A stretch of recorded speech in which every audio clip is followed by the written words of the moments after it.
Tiga. Assalamualaikum warahmatullahi wabarakatuh.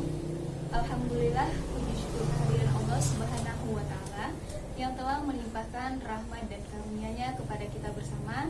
Salawat dan juga salam tidak lupa kita kirimkan kepada Nabi junjungan kita, Nabi besar Muhammad Sallallahu Alaihi Wasallam.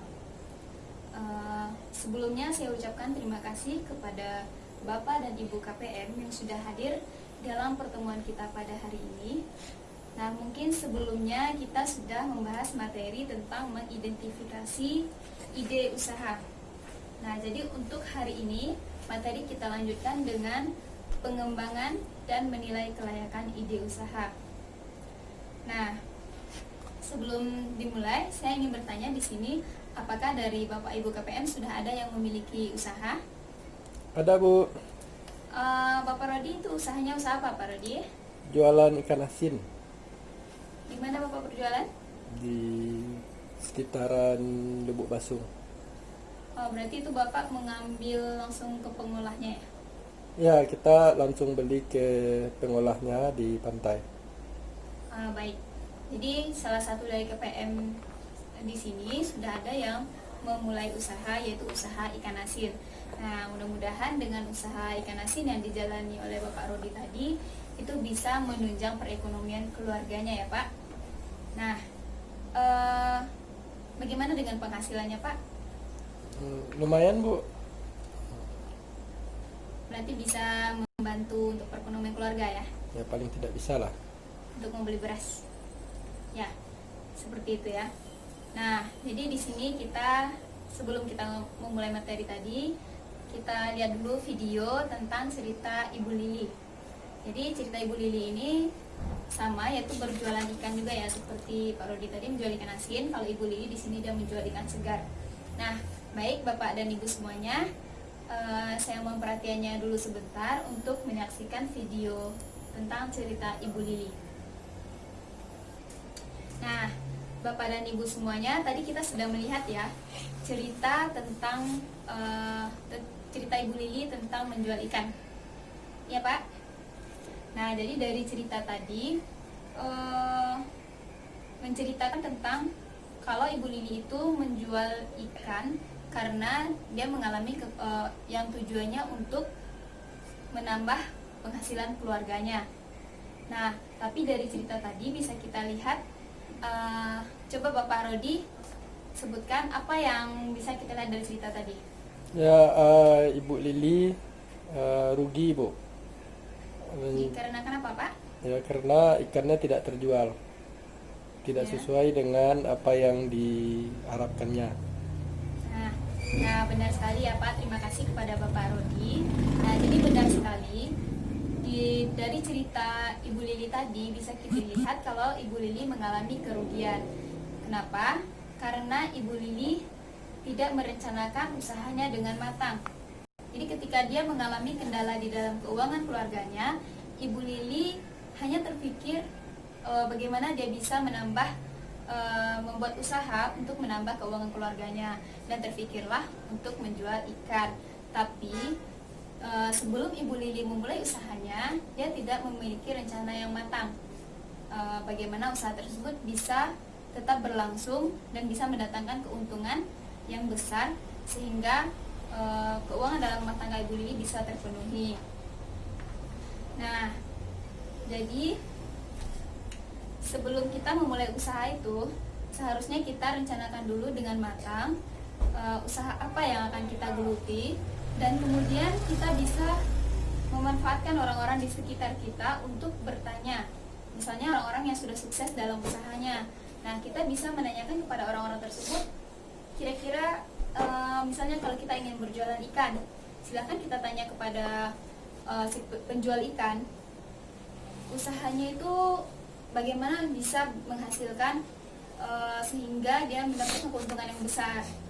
Nah, jangan seperti Bu Lili tadi, sehingga dia untuk memulai usaha saja dia harus berutang. Nah, tadi kan Ibu Lili tidak sanggup membayar utangnya. Dia sudah ditagih utang, sementara dia tidak modal aja nggak pulang, apalagi dia harus mendapatkan keuntungan. Oke. Nah, Bapak dan Ibu KPM sekalian, jadi dari cerita Ibu Lili tadi, intinya Ibu Lili mengalami kegagalan atau kerugian dalam usahanya dikarenakan tidak adanya perencanaan yang matang dari usaha yang dikelola oleh Bu Lili tadi. Nah, jadi untuk itu, sebelum kita mulai usaha, mari kita menentukan ide usaha dulu.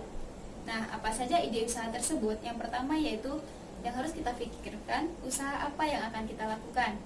Nah, misalnya seperti Ibu Lili tadi, yaitu usaha menjual ikan segar. Kemudian, siapakah target pembelinya? Kalau ikan segar kita jual di pasar, tentu targetnya adalah ibu-ibu atau emak-emak yang akan membeli ikan tersebut untuk dimasak. Selanjutnya, bagaimanakah untung bisa didapat nantinya? Nah, namanya kita dalam berbisnis atau berjualan, tentu yang terpenting kita pikirkan adalah keuntungan. Nah, keuntungan ini yang harus kita dapatkan, tentunya keuntungan yang lebih besar. Selanjutnya, apa penyebab kegagalan usahanya selama ini? Nah, jadi dari cerita Ibu Lili tadi kan penyebab kegagalannya adalah karena tidak terencananya usahanya itu dengan matang. Nah,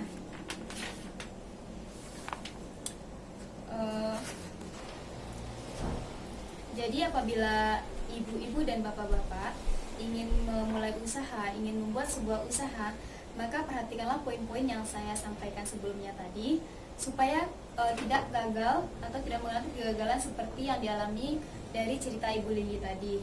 Nah, dari kegagalan yang dialami Ibu Lili, maka untuk memulai usahanya yang baru, Ibu Lili berusaha mencari informasi sebanyak-banyaknya mengenai usaha yang akan digelutinya tersebut.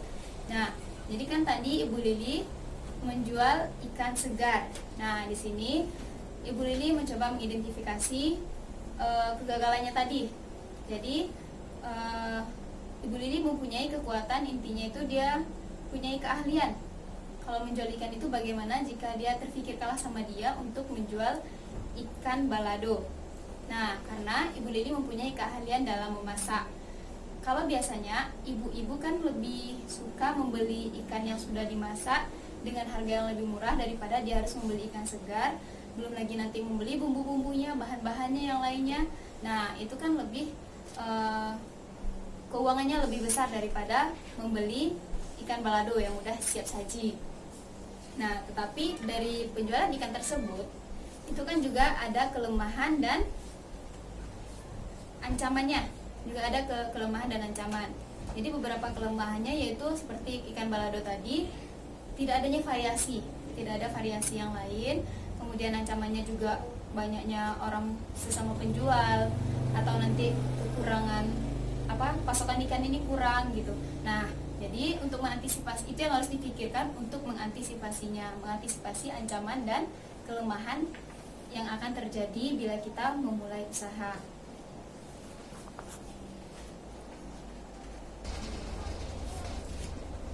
Jadi bagi ibu-ibu KPM yang ingin memulai usaha, nah contohnya yang usaha yang akan ibu mulai itu yang gampang saja, yaitu usaha keripik balado. Usaha keripik balado mungkin sudah banyak di pasaran orang yang menjual keripik balado. Nah, tapi sebelum memulai usaha, ibu harus memikirkan terlebih dahulu apakah ibu mampu untuk membuatnya, kemudian apakah nanti bahannya itu mudah didapatkan. Kalau misalnya seperti ubi kayu itu biasanya mudah ya Bu didapatkan, apalagi di daerah perkampungan. Itu banyak orang yang menanam ubi kayu. Nah, jadi agar usaha ibu itu memiliki keunggulan, agar usaha ibu bisa bersaing dengan usaha-usaha lainnya, maka ibu harus memiliki keunggulan-keunggulan seperti misalnya keripik balado rasa, kan banyak tuh sekarang yang dibuat dengan berbagai macam rasa, keripik balado rasa ayam bakar atau apa nantinya, sehingga ibu bisa bersaing dengan usaha-usaha yang ada di pasaran.